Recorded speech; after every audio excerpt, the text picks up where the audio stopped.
نحمده ونصلي ونسلم على رسوله الكريم اما بعد فاعوذ بالله من الشیطان الرجیم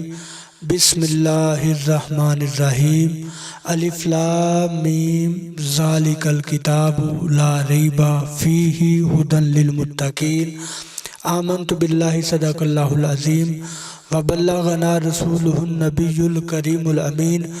ان اللہ وملائکتہ یصلون علی النبی یا ایہا الذین آمنوا صلوا علیہ وسلموا تسلیما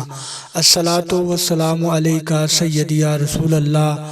وعلی آلک وصحابک سیدی یا حبیب اللہ۔ احباب وقار، کل ہم نے سورۃ فاتحہ کی تفسیر اور ترجمہ پڑھنے کی سعادت حاصل کی تھی، اور آج 2 رمضان المبارک ہے، اور آج ہم انشاءاللہ سورۃ البقرہ کی 2 یا 3 آیات کی تفسیر اور ترجمہ پڑھنے کی سعادت حاصل کریں گے۔ تمام احباب کی خدمت میں گزارش ہے کہ اگر آپ نے چینل کو سبسکرائب نہیں کیا تو برائے مہربانی سبسکرائب کریں، اور ویڈیو کو لائک کریں، شیئر کریں، کمنٹ کریں، اور اپنے دوستوں سے بھی گزارش کریں کہ نعیم اسٹوڈیو یوٹیوب چینل کو سبسکرائب کریں، لائک کریں، کمنٹ کریں اور شیئر کریں۔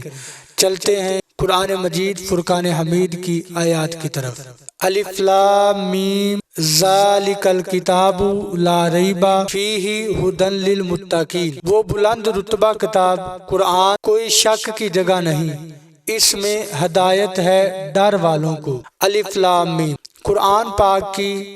29 سورتوں کے شروع میں اس طرح کے حروف ہیں، انہیں حروف مقطعات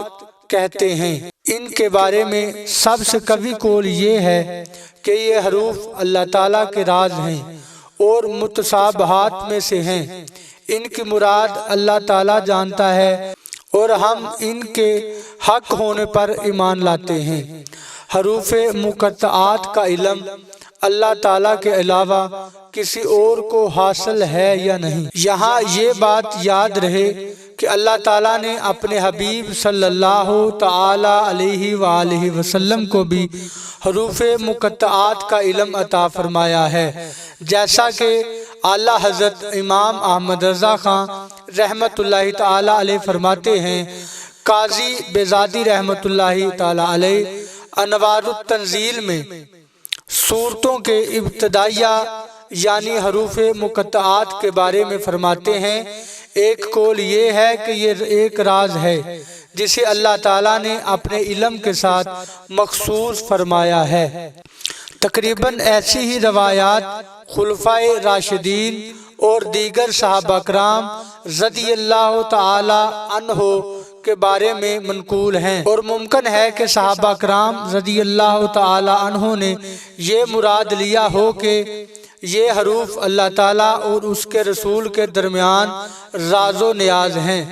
اور یہ ایسے اسرار و رموز ہیں جنہیں دوسروں کو سمجھانا مقصود نہیں۔ اگر یہ راز حضور اقدس صلی اللہ علیہ وآلہ وسلم کو معلوم نہ ہو تو پھر غیر مفید کلام سے خطاب کرنا لازم آئے گا، اور یہ بعید ہے۔ امام خفاجی رحمت اللہ تعالی علیہ فرماتے ہیں، انوار التنزیل کے بعض نسخوں میں استعصارہ اللہ بعلمہ ہی ہے، اور استعصارہ کی ضمیر رسول اللہ صلی اللہ علیہ وآلہ وسلم کے لیے ہے اور با مقصور پر داخل ہے، یعنی اللہ تعالیٰ نے حضور اقدس صلی اللہ علیہ وآلہ وسلم کو اپنے علم سے خاص کر کے معزز و مکرم فرمایا، یعنی مقطعات کا علم صرف اللہ تعالیٰ اور اس کے رسول صلی اللہ علیہ وآلہ وسلم کو حاصل ہے۔ اس معنی کو اکثر سلف اور محققین نے پسند فرمایا ہے۔ علامہ محمود علوسی رحمت اللہ تعالیٰ علیہ فرماتے ہیں، غالب گمان یہ ہے کہ حروف مقطعات مخفی علم اور سربستہ راز ہیں جن کے ادراک سے علماء عاجز ہیں، جیسا کہ حضرت عبداللہ بن عباس رضی اللہ تعالی عنہ فرماتے ہیں، اور خیالات اس تک پہنچنے سے قاصر ہیں، اور اسی وجہ سے حضرت ابوبکر صدیق رضی اللہ تعالی عنہ فرماتے ہیں ہر کتاب کے راز ہوتے ہیں اور قرآن مجید فرقان حمید کے راز صورتوں کے ابتدا میں آنے والے حروف ہیں۔ اور امام شوبی رحمۃ اللہ تعالیٰ علیہ فرماتے ہیں یہ حروف اللہ تعالیٰ کے اسرار ہیں تو ان کا کھوج نہ لگاؤ، کیونکہ رسول اللہ صلی اللہ علیہ وآلہ وسلم کے بعد ان کی معرفت آپ صلی اللہ علیہ وآلہ وسلم کے علوم کے وارث اولیاء کرام کو ہے۔ انہیں اسی بارگاہ سے ان اسرار کی معرفت حاصل ہوتی ہے، اور کبھی یہ حروف خود انہیں اپنا معنی بتا دیتے ہیں، جیسے نبی کریم صلی اللہ علیہ وآلہ وسلم کے ہاتھوں میں کنکریوں نے تسبیح کے ذریعے کلام کیا، اور گوہ اور ہرن حضور اقدس صلی اللہ علیہ وآلہ وسلم سے ہم کلام ہوئے، جیسا کہ ہمارے آباء و اجداد یعنی اہل بیت سے یہ بات حروف مقطعات کا علم ہونا صحت سے ثابت ہے۔ بلکہ جب کوئی بندہ قرب نوافل کے درخت کا پھل چنتا ہے تو وہ ان حروف کو اور اس کے علاوہ کے علم کو اللہ تعالیٰ کے علم کے ذریعے جان لیتا ہے۔ اور جہاں تک اس بات کا تعلق ہے کہ بعض علماء نے یہ کہا ہے کہ اگر ان کا کوئی مفہوم نہ ہو تو ان سے خطاب محمل کی طرح ہوگا، یہ بات ہی محمل ہے اگرچہ اسے کہنے والا کوئی بھی ہو، کیونکہ اگر تمام لوگوں کو سمجھانا مقصود ہو تو یہ ہم تسلیم نہیں کرتے، اور اگر صرف ان حروف کے مخاطب کو سمجھانا مقصود ہو اور وہ یہاں رسول اللہ صلی اللہ علیہ وآلہ وسلم ہیں تو اس میں کوئی مومن شک نہیں کر سکتا کہ سرکار دو عالم صلی اللہ علیہ وآلہ وسلم ان کا معنی نہ جانتے ہوں۔ اور اگر اس سے بعض لوگوں کو سمجھانا مقصود ہے تو ارباب ذوق کو ان کی معرفت حاصل ہے، اور وہ الحمدللہ امت محمدیہ میں کثیر ہیں، اور ہم جیسوں کا ان کی مراد نہ جاننا نقصان دہ نہیں، کیونکہ ہم تو ان بہت سے افعال کی حکمت بھی نہیں جانتے جن کے ہم مکلف ہیں، جیسے جمعرات کی رمی کرنا، صفا و مروہ کے درمیان سعی کرنا وغیرہ۔ ان جیسے احکام کی اطاعت کرنا سر تسلیم خم کرنے کی انتہا پر دلالت کرتا ہے۔ لا ریبہ، کوئی شک نہیں۔ آیت کے اس حصے میں قرآن مجید فرقان حمید کا ایک وصف بیان کیا گیا کہ یہ ایسی بلند شان اور عظمت و شرف والی کتاب ہے جس میں کسی طرح کے شک و شبہ کی گنجائش نہیں، کیونکہ شک اس چیز میں ہوتا ہے جس میں حقانیت پر کوئی دلیل نہ ہو، جبکہ قرآن پاک اپنی حقانیت کی ایسی واضح اور مضبوط دلیلیں رکھتا ہے جو ہر صاحب انصاف اور عقل مند انسان کو اس بات کا یقین کرنے پر مجبور کر دیتی ہیں کہ یہ کتاب حق ہے اور اللہ تعالیٰ کی طرف سے نازل ہوئی ہے۔ تو جیسے کسی اندھے کا انکار سے سورج کا وجود مشکوک نہیں ہوتا، ایسے ہی کسی بے عقل مخالف کے شک اور انکار کرنے سے یہ کتاب مشکوک نہیں ہو سکتی۔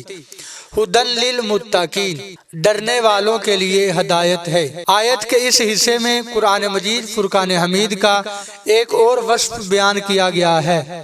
یہ کتاب ان تمام لوگوں کو حق کی طرف ہدایت دیتی ہے جو اللہ تعالیٰ سے ڈرتے ہیں، اور جو لوگ نہیں ڈرتے انہیں قرآن پاک سے ہدایت حاصل نہیں ہوتی۔ یاد رہے کہ قرآن پاک کی ہدایت و رہنمائی اگرچہ مومن اور کافر ہر شخص کے لیے عام ہے، جیسا کہ سورہ بقرہ کی آیت نمبر 185 میں اللہ تعالیٰ نے ارشاد فرمایا ہدی للناس، یعنی قرآن مجید تمام لوگوں کے لیے ہدایت ہے۔ لیکن چونکہ قرآن مجید سے حقیقی نفع صرف متقی لوگ حاصل کرتے ہیں، اس لیے ہدی للمتقین یعنی متقین کے لیے ہدایت فرمایا گیا۔ تقویٰ کا معنی ہے نفس کو خوف کی چیز سے بچانا، اور شریعت کی اصطلاح میں تقویٰ کا معنی یہ ہے کہ نفس کو ہر اس کام سے بچانا جسے کرنے یا نہ کرنے سے کوئی شخص عذاب کا مستحق ہو، جیسے کفر و شرک، کبیرہ گناہوں بے حیائی کے کاموں سے اپنے آپ کو بچانا، حرام چیزوں کو چھوڑ دینا اور فرائض کو ادا کرنا وغیرہ۔ اور بزرگان دین نے یوں بھی فرمایا کہ تقوی یہ ہے کہ تیرا خدا تجھے وہاں نہ پائے جہاں اس نے منع فرمایا ہو۔ تقوی کے فضائل، قرآن مجید اور احادیث میں تقوی حاصل کرنے اور متقی بننے کی ترغیب اور فضائل بکثرت بیان کیے گئے ہیں۔ چنانچہ اللہ تعالیٰ ارشاد فرماتا ہے، اے ایمان والو اللہ سے ڈرو جیسا اس سے ڈرنے کا حق ہے، اور ضرور تمہیں موت صرف اسلام کی حالت میں آئے۔ اور ارشاد فرمایا، اے ایمان والو اللہ سے ڈرو اور سیدھی بات کہا کرو۔ اے ایمان والو اللہ سے ڈرو اور سیدھی بات کہا کرو، اللہ تمہارے اعمال تمہارے لیے سنوار دے گا اور تمہارے گناہ بخش دے گا، اور جو اللہ اور اس کے رسول کی فرما برداری کرے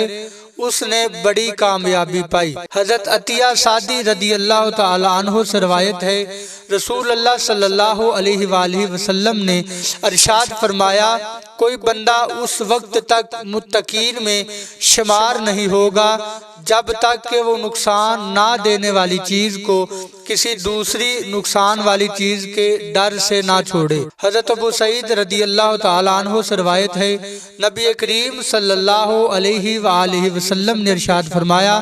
تمہارا رب ایک ہے، تمہارا باپ ایک ہے، اور کسی عربی کو اجمی پر فضیلت نہیں، نہ اجمی کو عربی پر فضیلت ہے، نہ گورے کو کالے پر، نہ کالے کو گورے پر فضیلت ہے، مگر صرف تقوی سے۔ حضرت انس رضی اللہ تعالی عنہ سے روایت ہے، حضور پر نور شافع روز منشور صلی اللہ علیہ وآلہ وسلم نے ارشاد فرمایا، تمہارا رب ارشاد فرماتا ہے، اس بات کا مستحق میں ہی ہوں کہ مجھ سے ڈرا جائے، اور جو مجھ سے ڈرے گا تو میری شان یہ ہے کہ میں اسے بخش دوں گا۔ تقوی کے مراتب، علماء نے تقوی کے مختلف مراتب بیان فرمائے ہیں،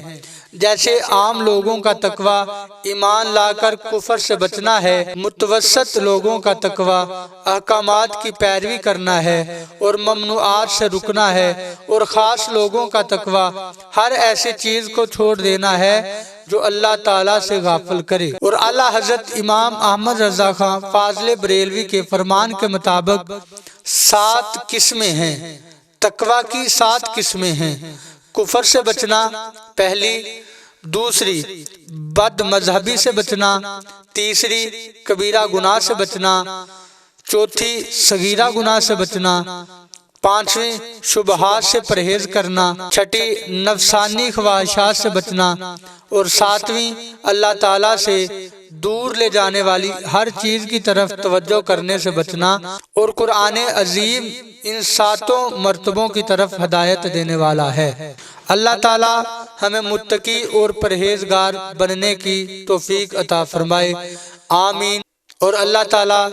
ہمیں یہ سب کچھ سن کر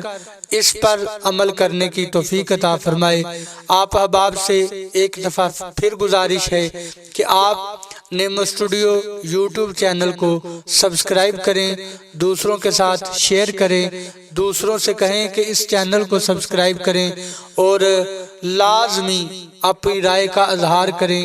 لائک کریں۔ والسلام۔ اللہ آپ کا اور میرا حامی و ناصر ہو۔